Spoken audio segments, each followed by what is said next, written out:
Hey guys, welcome to Digit.in, and what we have for you is our review of Returnal. Now, Returnal is a roguelite game, and the difference between a roguelite and a roguelike game is that a roguelite game retains some of the elements when you run through each run. So in these games, when you die, you don't necessarily start at the level you are at, but you go back to the beginning of the game, and all the collectibles that you have, like your guns, ammunition, any special abilities, they are all left behind. But in a roguelite game, sometimes some of these abilities have a permanent effect on you, so that it makes your next run through the game slightly more easier. If you want to understand the complete difference between a roguelite and a roguelike game, you can check out our written review of Returnal.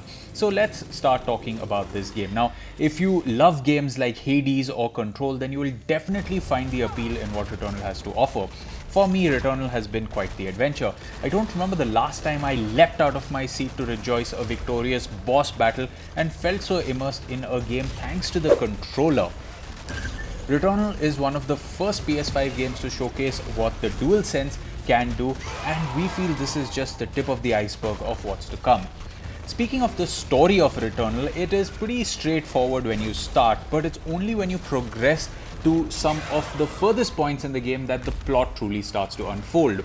You don the role of a space scout named Celine, who has crash landed on the hostile alien planet of Atropos. You must explore the planet to locate the White Shadow broadcast. Well, in the first 1 minute of the game, you come across yourself lying dead on the ground, and in the next 10 minutes, you will face a foe who will kill you in a matter of seconds, and you awaken back at the crash site once again. This live, die, repeat formula feels a lot like the movie Edge of Tomorrow, not only because of the time loop, but the foes in the game look a lot like the aliens from the movie.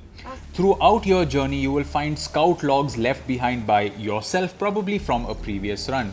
It is these scout logs that not only give you a hint as to what's coming next, but also highlight the mental state of the protagonist. Some of it feels contradictory to what the Celine you are playing as feels, and it is in these moments where Celine is talking to herself that you understand some of the depth the story brings.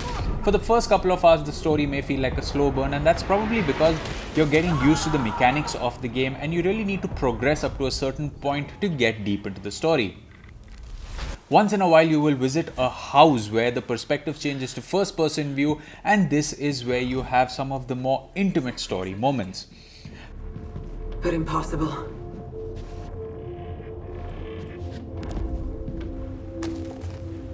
I logged my first missions in this binder, but this is stored in the mothership's archives. Coming to gameplay, Returnal is a third-person action game with a lot of frantic, fast-paced gunplay. And before we get into the details of the gameplay, I'd like to highlight some of the features of the DualSense controller. Returnal really shows off the potential of the DualSense. From the opening cinematic where the ship is crashing, you can feel every rumble shift from one corner of the controller to the other. Even when you're in the first person view and standing in the rain, you can feel the droplets fall on you thanks to the soft haptic feedback, not to mention the different intensities you feel when jumping, dashing and taking damage. The adaptive triggers on the DualSense also feel like a new button on the controller. Half pull the L2 trigger to focus your aim and pull it completely to use the weapon's alternate fire. It's incredible how the halfway resistance of the trigger is enough for you not to pull it in completely by accident. If you have played Control, you will feel right at home with the action in Returnal. It's fast paced with you dashing to avoid getting hit, using your melee weapons to attack at close range and more. You will acquire different abilities that you can use. Some of these are standard health regeneration, while others let you disable turrets, and some let you shoot projectiles from your suit every time you get hit. Even though there are a number of guns in the game, you can only carry one at a time. You have the standard pistol, assault rifle, shotgun, and even one gun that shoots venom. Each weapon has its own alternate fire, and these are not standard alternate fires. So each time you get a shotgun, for example, the alternate fire could be different. The alt fire includes things like homing missiles, sniping shots, a blast of energy, grenades, and more. The weapons also come with different stats, so you might want to choose one depending on your playstyle. In addition to weapons, there are also parasites that can be found throughout the game. These have both a positive and or negative effect on you. Some of them offer very useful abilities like regenerating health, the ability to use a key twice to open 2 different doors, reduce the cooldown time for your alternate fire, and more. On the other hand, they could have negative effects as well, like reducing your health every time you pick up an item, reduce the cooldown time of your alternate fire, or rather increase it, reduce the melee damage effect, and more.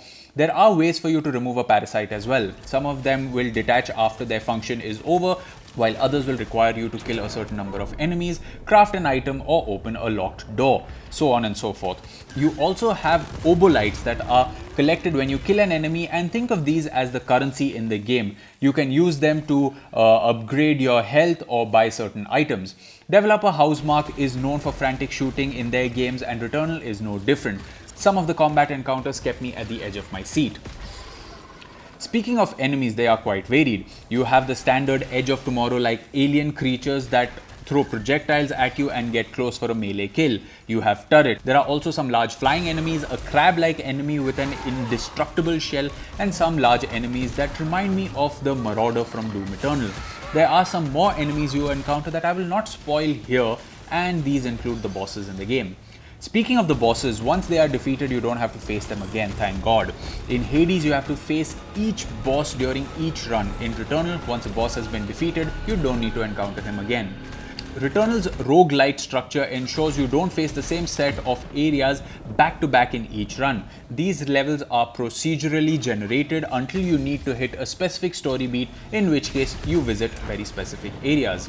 Overall, the gameplay of Returnal is frantic, it's fun, and most definitely enjoyable. However, I think the developers need to put a little bit of effort to balance the loop on each run. Some of the runs I felt extremely overpowered, while other runs I felt extremely underpowered, and this is something that could be worked upon. Moving over to the graphics, Returnal runs at a dynamic 4K at 60 FPS, and throughout my 20 hours with this game, I noticed the frame rate dip only twice. The game looks stunning with its dark and dingy forest, the vast open red desert, and other environments that I would rather not spoil here. If you have a high-end TV with HDR, then this is definitely going to be a treat for you. From the animation of the creatures you encounter to the design of Celine herself, the game looks stunning. The load times in the game deserve special attention too. When you die, the game plays out the opening crash animation, but you can skip it. This means that you can start the game after a death in a matter of seconds. Even when you fast travel, it takes no more than a few seconds. It's brilliant how fast the load times are. Moving over to the sound, each gun in the game has its own unique thud, and the screeches of the aliens can actually give you chills at times. While the game shows off the 3D audio potential of the PlayStation 5, I found the surround sound experience to be good but nothing to write home about, except for a few sequences here and there. While the background score in the game is somber, it's the heat of the action and Celine's own audio logs that dominate the soundtrack, and it suits the theme of the game perfectly. Now, to answer the big question, should you buy Returnal? Well, this game isn't for everyone, and that's important to take note of. Like I said in the beginning, if you love games like Hades or Control, then you will definitely enjoy what Housemarque has to offer with Returnal. Its roguelite formula mixed with an interesting sci-fi story and fast-paced combat will ensure you enjoy every time you live, die, repeat. But if you're someone that enjoys games like, let's say, Last of Us, or maybe a story-driven first-person shooter or online games, then this may not appeal to you. So you may want to consider your taste or the kind of games you enjoy before making your purchase decision. That was our review of Returnal. As always, you can let us know what you thought of this video in the comment section below, and for more from the world of technology, you can subscribe to our channel. We will catch you in another video. It's goodbye for now.